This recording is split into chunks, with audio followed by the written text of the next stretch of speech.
Cool. All right. Great, man. We're recording. Hello. Do you hear this dog barking? I do. Perfect timing. He started right when we started recording. So, good to see you. Likewise. Thanks for asking me to do this. I'm such a fan of the movie, so happy to be associated with it in any way. So, I'll ask you, I have a couple questions right now, and and then maybe they'll spark other avenues of conversation. Cool. But I was going to ask you how you would describe the tone of Ham on Rye to anybody who has not seen it, in like a few brief words. How do you think of it tonally? How do you bring it across? Hmm. Um, well, so much of it is retroactively considering the romance of youth, right? So I consider it to be a movie about that point where youth ends and then the next phase begins. And Mm-hmm. looking back on it, you feel as a young person so much gravity, so much pull, and for me it was very romantic to move Mm-hmm. forward. So the tone is very much like a at first very intoxicating, like you're just drawn in an intoxication. It's an excitement really to this point where once you go through this threshold, which the romance is taking you to and your youth is heading Mm-hmm. towards, the tone becomes much different, and you Yeah. become instantly um, at a loss, and all the romance that it was fueling you gets put to question, and you say, what, why did I want to come here? Why am I here? And it's the discordance between the attraction and then the sort of kind of like meandering, the kind of directionless wandering Yeah. uh, when that desire has crested. Right. Right. And so that basic concept, that was kind of the framework for you, which dictated the energy of the filmmaking for the different parts of the movie, because the movie really kind of shifts Yeah, in yeah, style throughout. So that was basically your guiding principle, was that arc. yeah. You know, the movie is told in like a mosaic way. You know, Yeah. like it's a instead of a straightforward sort of story, it's a collection of all these moments and glances and objects and spaces that kind of collectively tell you something instead of linearly Mm-hmm. directly Mm-hmm. telling you something.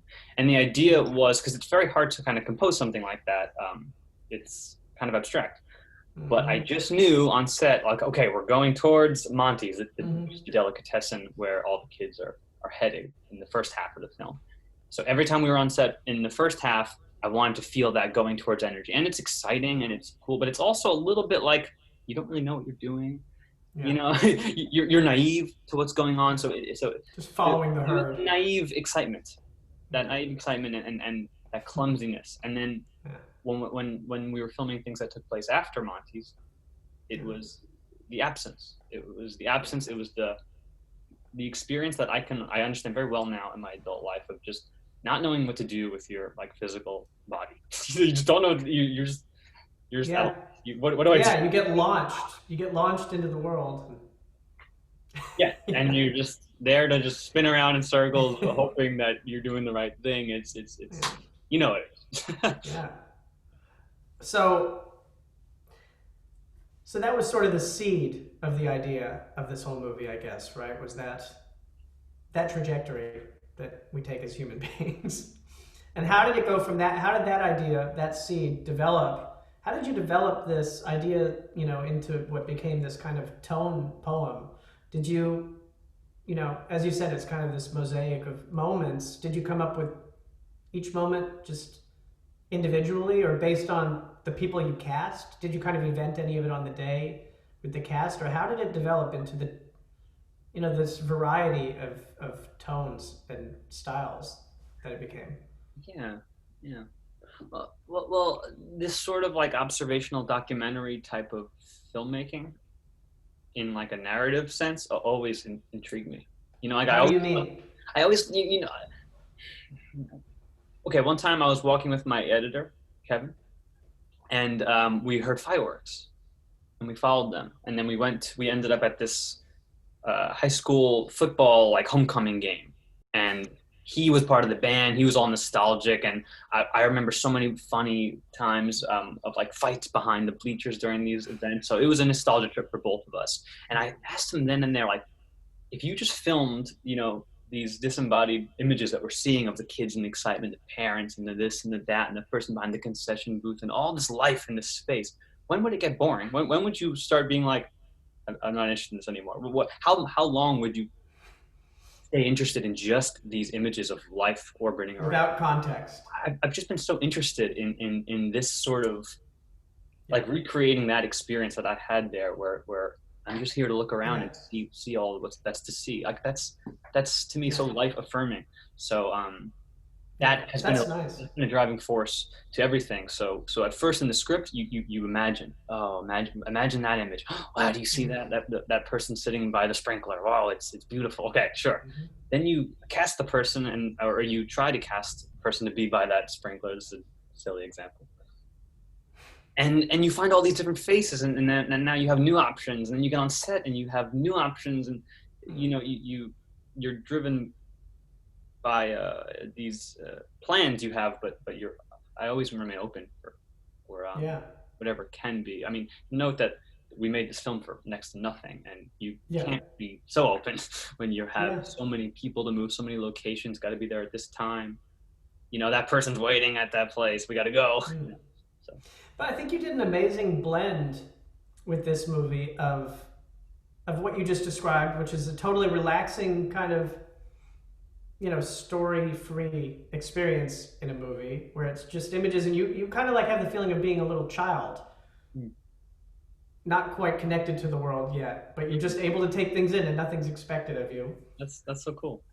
Which reminds me of a couple movies, and there's that one Italian movie that I know you're very influenced by. What was it called? Voices Yeah, through voices through time. time. Yeah, Which really is that kind of experience. There's no story. absolutely. It's just a wash over you, but it's completely, you know, Yeah, incredible and relaxing and poetic and and great. it's a great example of this. It's documentary because in the Yeah, sense it's that all real these are life. all non-actors. Right, This is all obviously what these people do, but it's also reenacted and contrived, and right, right. like blocking and costuming. I'm sure it's all Yeah, preordained for the film. Also, right, I only right. saw that after shooting Hammer. After him on Right. That was That's so a interesting. crazy experience to find that movie. I realized other people are having the same Yeah, impulses as me in time, which was really yeah.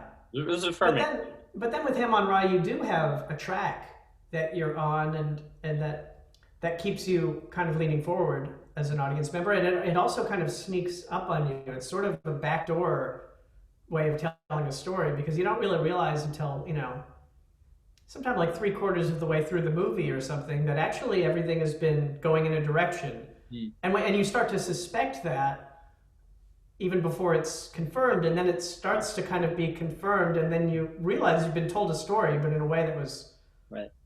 was very, seamless and unsuspecting. Yeah. Well, that's to me the only way I can conceive of people remaining interested in a film like this. Yeah, Is that you are gradually learning, and that's yeah, obviously yeah. It's revealing itself. exactly. I love that. I Yeah, absolutely love that, and that's also form fitting. I think because that's yeah, you are gradually learning the piece, yeah, this puzzle of your life as you go on. Like new people. yeah. Whoa. Absolutely. It's You know, yeah. there.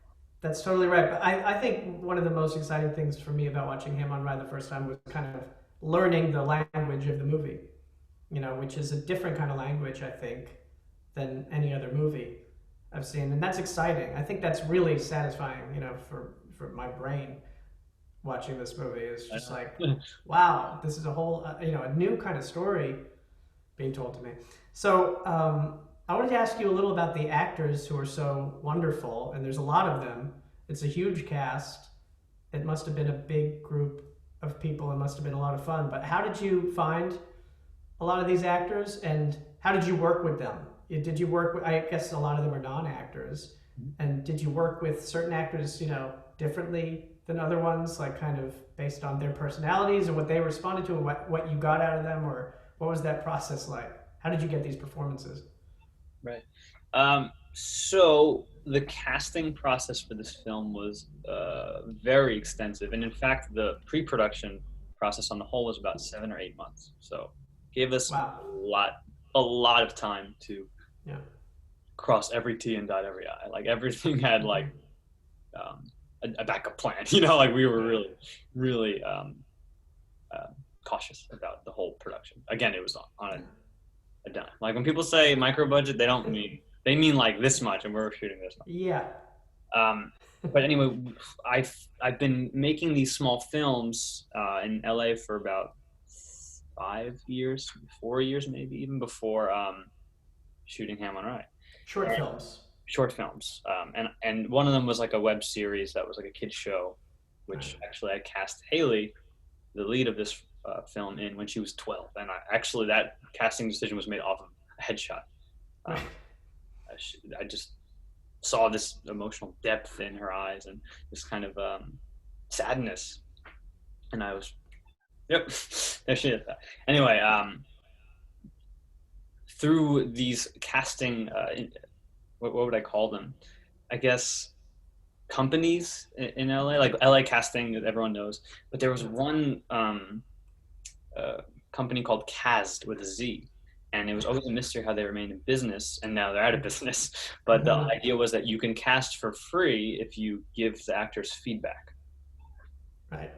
like 2 sentences of feedback. So we saw thousands of people through this institution. We were casting in Wow. there like for weeks and maybe even months. Yeah. And the idea was simple: that once someone walked in the room, if you felt something like physically, like whoa, then they're in the film. Hmm. They're in, and it doesn't matter how. Like we had ideas of the characters. We saw the kids read the dialogue, and we were like, oh, we can't force any of this. This is not gonna. No one's gonna be able to give a curveball and then it change up. Like that's not gonna Yeah. be realistic. Right. Maybe some, Right. but most of Right. these non-actors, most of these teenagers, or most of these new actors, Yeah. uh, we have to take them as they are and See where they fit. see where they fit, and also see Yeah. what it is that's so lovely about them, and showcase that. I think that's one of the biggest things you need to learn at making films on a small budget and any other budget really is how can you honor this person's humanity. So as soon as they came to the project, we I mean, the people we chose were so irresistible to us in the way that they were fun and vulnerable, Yeah. and just tender. That Yeah. Yeah. it wasn't hard, I don't think, to show that. It's amazing how full of those, personalities the movie is. It's just teeming with these people that you That's feel great. your affection for. That's great to You hear. know. No, that's Yeah. a beautiful thing. Oh, and you asked how I work with them. And I think one of the Yeah. noteworthy things is that no one involved in making this film was aware of the whole story. In fact, Right. everyone who was working on it only knew their own screen pages. Right. Or, for example, my friend and one of the few um, cast members who is just a friend of mine is named in the film Sloan, and in real life his name's Cole Devine. He's a musician in a fantastic band called Gold Cage. They're very good. Right. And they did some of the music in the movie, right? No, actually, but a Oh, lot of that's my a friends, different guy. including myself, we did music for the film, but Yeah. actually not I'm Cole. thinking of the wrong person. I'm thinking of the guy with the wig. The guy with the wig, yeah, that's my AD, David Crowley Broyles, who is Right. producer, AD, actor, Yeah. composer. He's Renaissance man. Yeah. Right. But anyway, for this character of Sloan, he's unique because he bridges both worlds, and Oh, he's more experienced. yes. Sloan is the guy who works at the gas station He works at Monty's. He's in the gas station scene. and he burns his guitar strings. Exactly. Sloan, Exactly. right? Yeah. It's great. This So guy. Yeah. so I wanted to have more consciousness about the whole experience because he's Right. weighed by the consciousness, so he saw most of the script. Funny. Wow. I was actually, for each character, I Wow. had to decide how much consciousness they would have of the whole. That's really smart. Most of them had nothing. Most of them had nothing, and they were Yeah. like, some people were really off put by that, but most were just like, whatever. And most were trying to share information on set, like to figure out the story, like, what do you know? What do you know? That's great. It was fun. And so, would you instruct any of them? Would Would you say I kind of want you to do it a little more like this, or would you like perform things yourself the way you wanted them to do it? You know, like the guy practicing in the bathroom how to say hi or Yeah, speak to people. that guy's That magical. guy, he's amazing. He's amazing. Yeah, actually, he's a great example of someone who. So our philosophy for this film is no one is an Yeah, extra, right? right. And because we wanted to just find, maybe we'll find something with them. Maybe they'll become a character. Like maybe they'll become a prominent character. And he's Yeah, an example of someone who we brought on, he just rose to got the a character top. name. Just here's Jonathan on set, and he ended up being so endlessly interesting and fun. Yeah, Um, yeah, he was jogging around, like they're in the parking lot before they go into Mozzie's, and yeah. I don't know how much we actually edited this into the film, but he's just incessantly jogging around the environment, which is so funny to me. Yeah, but I didn't give him like any specific No, performance notes. Yeah, that's just on the him. wave, like just basic actions that he just Wow, intuitively got. Yeah, that's just him. that's just him. Well, he's very very memorable. He really makes a big And mark. he's great. And he said So at the end, he's like, my mom said, like, I told you, son, like they try to put you as an extra, which we never said that. But you became the lead they role. tried. They're always trying to squash you down, but He's like, but I became the lead role, or something like that, and we were just like, that's so sweet. he's not that far off. He's definitely one of the faces that really Many sticks cite him with as it. their favorite. Yeah. Well, you already talked about the budget that you made this for, which is just staggering for anybody who's ever worked in film in any capacity. But it was like $20,000 that you It was between made this 20 and whole film 30, for. like 20, 20 and 30, 24, 25. which is And incredible because there's so it's so aesthetically uncompromising that it feels like you would have made. I mean, I don't know what you would have done with more money, but it feels like this is a very respectable result for like a $300,000 budget. So I mean I don't even know what you could say about that, but how did you do that? Just yeah, through yeah, intense preparation and yeah. I and think the answer is cast.com. I think the answer is maybe twofold, maybe threefold. But Yeah. for one is yes, the 7-8 month period of pre-production. It's like 100% necessary for this kind of, because low budget films are not new, and they're not new to common knowledge. Everyone knows 2 or 3 films that are made on a dime that are awesome films. We all love them. But the generality between those films typically is that they really utilize the low budget as like a very integral element of the storytelling. It's gritty. It's just friends. It's almost like a informal.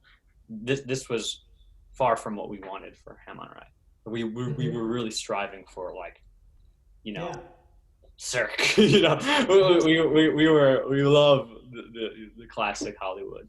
Yeah. Um, You feel that. You feel that. yeah, It's absolutely. The dolly, we love the yeah. like the tripod. Oh, I love the Yeah. tripod. I wish more people would bring it back. Bring Yeah. it back. It's a really good tool. Yeah. But there's this pre-production period that where you can really make sure everything is Lined almost up. immaculately uh, Hmm. pre-planned, so you can allow yourself to do this on set. And then the other thing is, we had so much like human resources on this film. What I noticed in LA is that most people that work on this film are from my college, actually, and most of them are living insanely successful professional lives. And the other part of that is many of them started to realize that, okay, now I'm finally doing this for money. Like, I don't work on projects for free anymore, or for cheap. But then I think a lot of people realize that, oh, but all these projects I'm working on are meaningless. Like, Mm. this doesn't make me feel good about like my Yeah. life, this thing I have to do. So I Yeah. think that Ham on Rye was actually really A nourishing such a experience. nourishing meaning. Yeah, yeah. That Yeah, I goes a think long way. Yeah. those two things, and then Yeah. yeah, those two things really. The people, my team, they're so amazing. They're Yeah. amazing. Yeah.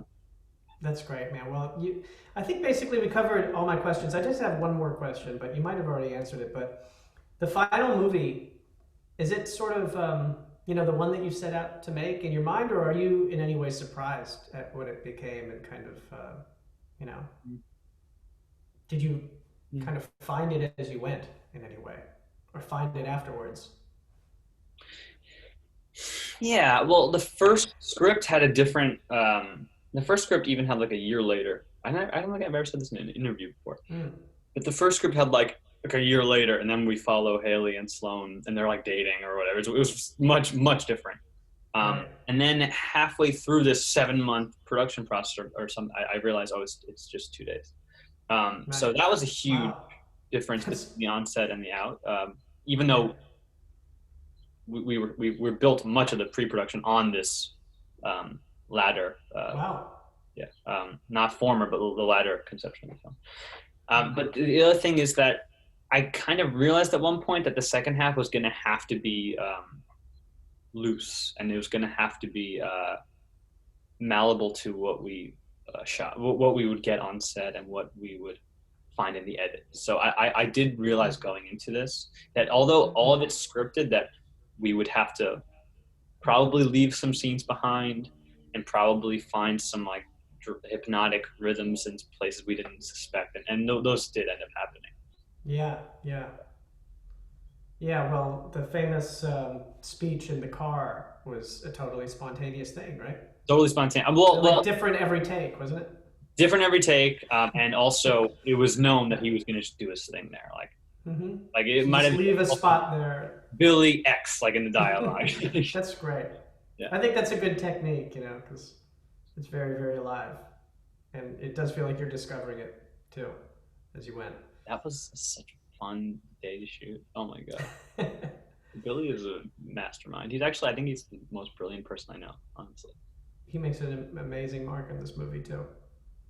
Like he just improvised that, and if you really go through all the separate, it's kind of the perfect microcosm of the whole film. What he does, it's just like these little fragments that are Yeah, funny and silly, and they that's actually right. collectively, Yeah, coherently become a yeah, statement about the disenchantment that the film is. yeah. And they can mean different things to different listeners. Like the movie, I Yeah, think absolutely, absolutely. And also, he the didn't movie even. can affect you. I don't know if he read the script even. I don't know where he got that from. It's He's just crazy. him. He's crazy. Well, great man. I think you should be so proud of it. It's got to be the best movie that came out in 2020. Oh, Can't old think of quote. any competition. And yeah, thanks for making it, and I hope a lot of people find it and see it and love it. Thank you so much. I really. Yeah. All right, bud. All right, let's hit no record now. Let's hit no record.